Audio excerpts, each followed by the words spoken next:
নমস্কাৰ ছাত্ৰ ছাত্ৰীসকল। কালি আমি জনসংখ্যাৰ বৃদ্ধি আৰু বিতৰণ এই পাঠটোৰ কিছু অংশ মই ইউটিউবৰ জৰিয়তে তোমালোকক বুজাই দিছিলোঁ। নিশ্চয় এইখিনি চাইছা তোমালোকে, আৰু সকলোৱে এই ভিডিঅ'বিলাক চাই থাকিবা আৰু মোৰ চেনেলটো ছাবস্ক্ৰাইব কৰিবা, আৰু পৰৱৰ্তী সময়ত দি থকা ভিডিঅ'সমূহ তেতিয়া তোমালোকৰ নটিফিকেশ্যনত গৈ থাকিব। এতিয়া আজি জনসংখ্যাৰ ঘনত্ব এই অংশৰ পৰা আলোচনা কৰিম। এতিয়া জনসংখ্যাৰ ঘনত্ব কি? ইংলিছত তাক পপুলেশ্যন ডেন্সিটি বুলি কোৱা হয়। জনসংখ্যাৰ ঘনত্ব হ'ল যে প্ৰতি বৰ্গ কিলোমিটাৰ যি মাটিকালি অংশত মানুহৰ যি স্থায়ীভাৱে বসবাস কৰা সংখ্যা তাকে জনসংখ্যাৰ ঘনত্ব বুলি কোৱা হয়। প্ৰতি বৰ্গ কিলোমিটাৰ মানে প্ৰতি বৰ্গ কিলোমিটাৰত, বৰ্গ বুলিতো ক'লে গম পোৱা তোমালোকে, বৰ্গ কিলোমিটাৰ এলেকাত যিসমূহ মানুহ স্থায়ীভাৱে বসবাস কৰি থাকে সেই মানুহৰ সংখ্যাকে জনসংখ্যাৰ ঘনত্ব বুলি কোৱা হয়। আমাৰ গোটেই পৃথিৱীৰ যি জনসংখ্যাৰ ঘনত্ব প্ৰতি বৰ্গ কিলোমিটাৰত 51 জন। এতিয়া এইটো চিন দিবা তোমালোকে কিতাপত যে পৃথিৱীৰ জনসংখ্যাৰ ঘনত্ব প্ৰতি বৰ্গ কিলোমিটাৰত কিমান? 51 জন। এই জনসংখ্যাৰ ঘনত্বটো অঞ্চলভেদে বেলেগ বেলেগ হোৱা দেখা যায়। কিছুমান অঞ্চলত জনসংখ্যাৰ ঘনত্ব বেছি হয় আৰু কিছুমান অঞ্চলত জনসংখ্যাৰ ঘনত্ব কম হোৱা দেখা যায়। এতিয়া কোনবিলাক কাৰকৰ ওপৰত নিৰ্ভৰ কৰি জনসংখ্যাৰ ঘনত্ব বেছি বা কম হয় এই বিষয়ে তোমালোকে জানিব লাগিব।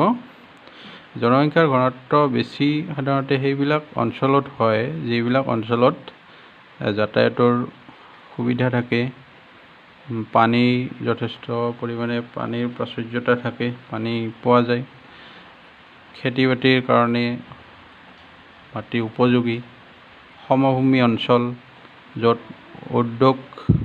উদ্যোগ বেছি আছে, ব্যৱসায় বাণিজ্য ইত্যাদি কৰাৰ সুবিধা থাকে, তেনে অঞ্চলসমূহত সাধাৰণতে জনসংখ্যাৰ ঘনত্ব বেছি হয়। আমি দেখা পাওঁ সাধাৰণতে আমাৰ নগৰ চহৰ অঞ্চলবিলাকত জনসংখ্যাৰ ঘনত্বটো অত্যাধিক। ইয়াৰ কাৰণ কি? তাত এইসমূহ সুবিধা যথেষ্ট পৰিমাণে পোৱা যায়।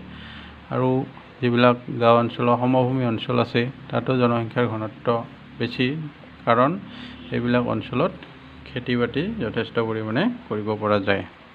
এতিয়া আন কিছুমান অঞ্চল আছে যিবিলাক অঞ্চলত জনসংখ্যাৰ যিটো ঘনত্ব সেইটো কম হয়, যেনে পাহাৰীয়া অঞ্চল, মৰুভূমি অঞ্চল, অনুন্নত যাতায়াত ব্যৱস্থা ইত্যাদিবিলাকত জনসংখ্যাৰ ঘনত্ব কম হোৱা দেখা যায়।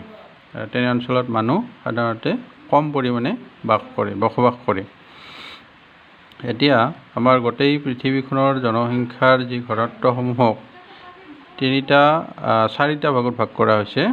সেইকেইটা হৈছে পূব এছিয়া, দক্ষিণ পূব এছিয়া, দক্ষিণ আৰু মধ্য ইউৰোপ, আমেৰিকা যুক্তৰাষ্ট্ৰৰ উত্তৰ পূব উপকূলীয় অঞ্চল। এই চাৰিটা প্ৰধান ভাগত জনসংখ্যাৰ ঘনত্বসমূহক ভাগ কৰা হৈছে। এতিয়া আমাৰ গোটেই পৃথিৱীৰ মুঠ জনসংখ্যাৰ 75% লোক এই চাৰিটা যে অঞ্চল ভাগ কৰা হৈছে ইয়াত বাস কৰে। প্ৰথমটো হ'ল পূব এছিয়া। আচলতে পূব এছিয়া আমি জানো সাধাৰণতে এছিয়া মহাদেশত জনসংখ্যা যথেষ্ট বেছি, আৰু পূব এছিয়া বুলি কওঁতে এছিয়াৰ চীন দেশৰ হোৱাংহো উপত্যকা, য়াংচিকিয়াং অৱবাহিকা, জাপানৰ পূব উপকূলীয় অঞ্চল পূব এছিয়াৰ অন্তৰ্ভুক্ত।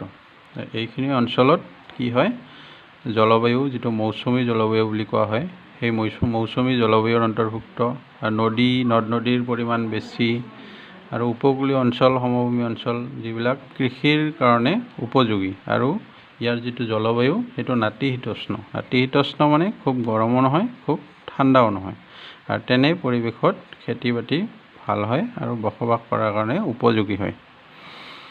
ঠিক তেনেদৰে দক্ষিণ পূব এছিয়াৰ ভাৰতৰ গংগা ব্ৰহ্মপুত্ৰ সমভূমি, বাংলাদেশৰ বৰফীয়া অঞ্চল, পাকিস্তানৰ হিন্দু উপত্যকা অঞ্চল আদি দ্বিতীয় ঘন বসতিপূৰ্ণ অঞ্চল। এই অঞ্চলতো আমাৰ নদী উপত্যকা সমভূমি অঞ্চল আৰু মৌচুমী জলবায়ু ইত্যাদি অন্তৰ্ভুক্ত কাৰণে ইয়াত কৃষি অৰ্থাৎ খেতি বাতি ভাল হয় আৰু সেইকাৰণে জনসংখ্যাৰ ইয়াত যিটো ঘনত্ব বেছি। পশ্চিম আৰু মধ্য ইউৰোপ, ইউৰোপত সাধাৰণতে আমাৰ বিভিন্ন ক্ষেত্ৰত আগবঢ়া।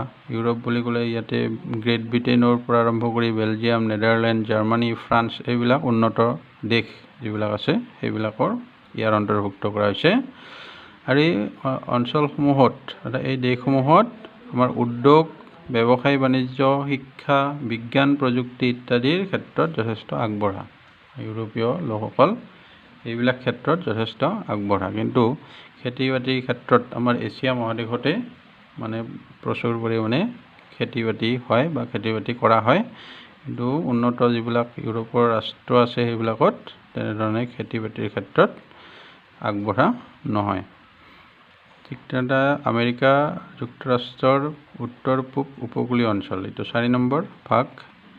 আমেৰিকা যুক্তৰাষ্ট্ৰ, কানাডা, দক্ষিণ অংশ, কিউবা আদি দেশ এই চতুৰ্থ ঘন বসতি অঞ্চলৰ অন্তৰ্ভুক্ত কৰা হৈছে। আৰু ইয়াত খনিজ সম্পদ যথেষ্ট পৰিমাণে আছে, বৃহৎ উদ্যোগসমূহ আছে, কৃষি ক্ষেত্ৰ আছে, শিক্ষাৰ সুবিধা আছে এইবিলাক অঞ্চলত। এইখিনি তোমালোকে বুজি পাইছা নহয়। ইয়াৰ পিছত আমাৰ আছে জনপ্ৰব্ৰজন মানে হৈছে মানুহ নিজৰ বাসভূমি বা নিজৰ জন্ম ঠাই এৰি আন ঠাইলৈ বিভিন্ন কৰ্মসূত্ৰে বা চাকৰি বাকৰি সূত্ৰে, ব্যৱসায় সূত্ৰে মানুহে এঠাইৰ পৰা আন ঠাইলৈ গুচি যায়। আৰু সেই গুচি যোৱা ব্যৱস্থাটোকে কি বুলি কোৱা হয়? প্ৰব্ৰজন বুলি কোৱা হয়। আৰু যিবিলাক লোকে প্ৰব্ৰজন কৰে তেওঁলোকক প্ৰব্ৰজনকাৰী বুলি কোৱা হয়। এতিয়া প্ৰব্ৰজন বুলি ক'লে আমাৰ 2 ধৰণৰ প্ৰব্ৰজন হয়। এটা হ'ল আন্তঃপ্ৰব্ৰজন আৰু আনটো হ'ল বহিঃপ্ৰব্ৰজন। এতিয়া আন্তঃপ্ৰব্ৰজন বুলি ক'লে আমাৰ অন্য চুবুৰীয়া দেশ বা অন্য ঠাইৰ পৰা অন্য এখন দেশলৈ লোকসকল যি বসবাস কৰাৰ কাৰণে আহে তাক আন্তঃপ্ৰব্ৰজন বুলি কোৱা হয়। যেনে আমি অসমলৈ বিভিন্ন বাহিৰা ৰাষ্ট্ৰৰ পৰা, যেনে বাংলাদেশ, পাকিস্তান ইত্যাদি ঠাইৰ পৰা যি মানুহবিলাক আহে সেইবিলাকক আন্তঃপ্ৰব্ৰজনকাৰী বুলি ক'ব পাৰোঁ। আনহাতে বহিঃপ্ৰব্ৰজন হৈছে যিটো অন্য দেশলৈ আমাৰ নিজ দেশৰ পৰা গুচি যায়, সেইটোক বহিঃপ্ৰব্ৰজন বুলি কোৱা হয়। মানে আমাৰ দেশৰ পৰা বা আমাৰ অসমৰ পৰাই বা ভাৰতবৰ্ষৰ পৰাই বিভিন্ন মানুহ আমাৰ পৃথিৱীৰ বিভিন্ন প্ৰান্তৰ দেশসমূহত কৰ্ম সংস্থাপনৰ সূত্ৰে বা শিক্ষা লাভৰ অৰ্থে গুচি গৈছে। গতিকে সেইবিলাকক বহিঃপ্ৰব্ৰজনকাৰী বুলি আমি ক'ব পাৰোঁ। এইটো তোমালোকে মনত ৰাখিবা, আন্তঃপ্ৰব্ৰজন আৰু বহিঃপ্ৰব্ৰজন। এতিয়া প্ৰব্ৰজনৰ কাৰক আছে। কি কাৰণত বা কি কাৰকৰ ফলত মানুহে এঠাইৰ পৰা আন ঠাইলৈ যায়, সেইটো তোমালোকে নিশ্চয় কিছু অনুমান কৰিব পাৰিছা।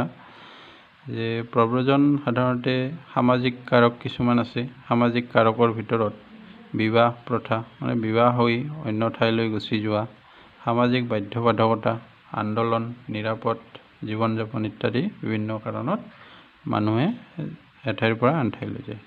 আন কিছু আছে কৃষিভূমিৰ প্ৰাচুৰ্য, অৰ্থাৎ যিবিলাক ঠাইত খেতি বাতিৰ কাৰণে উপযোগী বা সুবিধা থাকে তেনে অঞ্চলৰ মানুহ বাস কৰিবলৈ লয়। সেনেধৰণে কৃষিভূমিৰ প্ৰাচুৰ্যৰ ফলতো মানুহ প্ৰব্ৰজন কৰে। উন্নত শিক্ষা আৰু কৰ্ম সংস্থাপনৰ সুবিধা, অলপ আগতে ক'লোৱে যে আমাৰ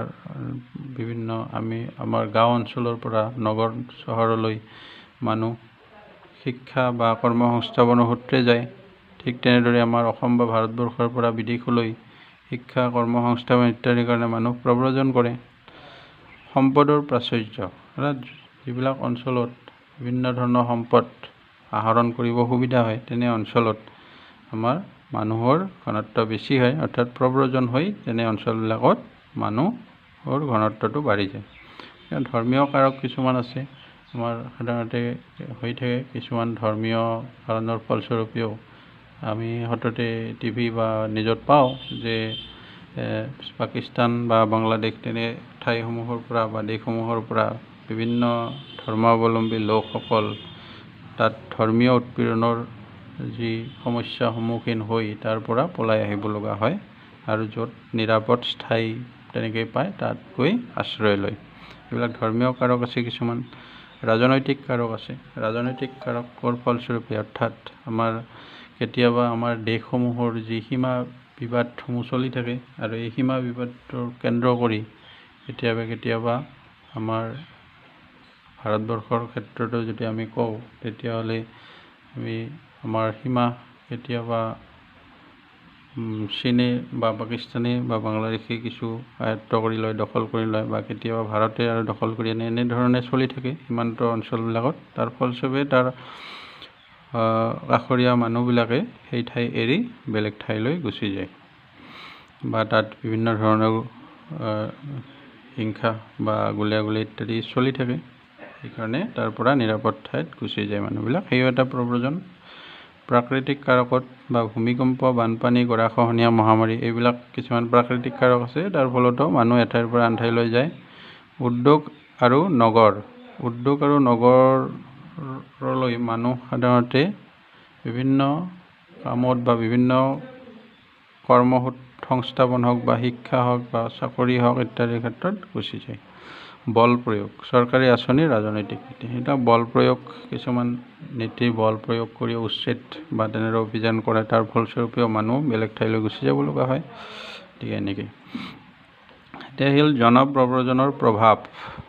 জনপ্ৰব্ৰজন যে এঠাইৰ পৰা আন ঠাইলৈ যায়, সাধাৰণতে জনপ্ৰব্ৰজন কোনবিলাক ঠাইত হয়? যিবিলাক ঠাইত সকলো সুবিধা আছে তেনে অঞ্চলতে হয়। ফলত বিভিন্ন ঠাইৰ মানুহ তেনে সুবিধা থকা ঠাইত অহাৰ ফলস্বৰূপে সেই ঠাইৰ জনসংখ্যা বা ঘন বসতি হৈ যায়। এতিয়া ঘন বসতি অঞ্চলসমূহত সাধাৰণতে বিভিন্ন সমস্যা দেখিবলৈ পোৱা যায়। তাত আমাৰ কি হয়, আমাৰ বাসস্থানৰ অভাৱ হয়, বসবাস কৰি বা ঘৰ সাজিবলৈ মাটিৰ পৰিমাণৰ অভাৱ হয়। ঠিক তেনেদৰে নিবনুৱা সমস্যা হয়, খাদ্যৰ সমস্যা হয় বা প্ৰদূষণ হয়, এনেধৰণৰ বিভিন্ন সমস্যাৰ সৃষ্টি হয়। আৰু এই সমস্যাসমূহৰ ফলস্বৰূপে আমাৰ পৰিৱেশটো বিনষ্ট হয় বা বিভিন্ন ধৰণৰ বেমাৰ আজাৰৰ সৃষ্টি হয়, পৰিৱেশবিলাক লেতেৰা হৈ যায়, এনে এক অভাৱনীয় পৰিস্থিতিৰ সৃষ্টি হয়। ইয়াৰ ফলত কি পৰিৱৰ্তন হয় ইয়াতে আমাক দিছে। জনপ্ৰব্ৰজনৰ ফলত জনসংখ্যাৰ গাঁথনিৰ পৰিৱৰ্তন হয়। তাৰমানে কি, জনসংখ্যাৰ যিটো ঘনত্ব এইটো বাঢ়ি যায়। মানৱ সম্পদ আৰু প্ৰাকৃতিক সম্পদৰ সমতা বিঘ্নিত হয়। আৰু আমাৰ মানৱ সম্পদ আৰু প্ৰাকৃতিক সম্পদ অৰ্থাৎ আমাৰ মানুহৰ যিবিলাক সৃষ্টি কৰা পৰিৱেশ আৰু প্ৰাকৃতিক পৰিৱেশ, এই দুয়োটাই বিনষ্ট হয়। ৰাজনৈতিক অৱস্থাৰ ওপৰত প্ৰভাৱ পৰে। সংক্ৰামক ৰোগৰ বীজাণু বা সংক্ৰামক বেমাৰৰ বীজাণু, এই যে লেতেৰা পৰিৱেশ হোৱাৰ ফলত তাৰ পৰা বীজাণুৰ সৃষ্টি হয়, মানুহৰ বেমাৰ আজাৰ হয়, সেইবিলাকেই আৰু। ঠিক আছে, আজিলৈ এইখিনি হ'ব আৰু পিছত মই বাকীখিনি বুজাই দিম।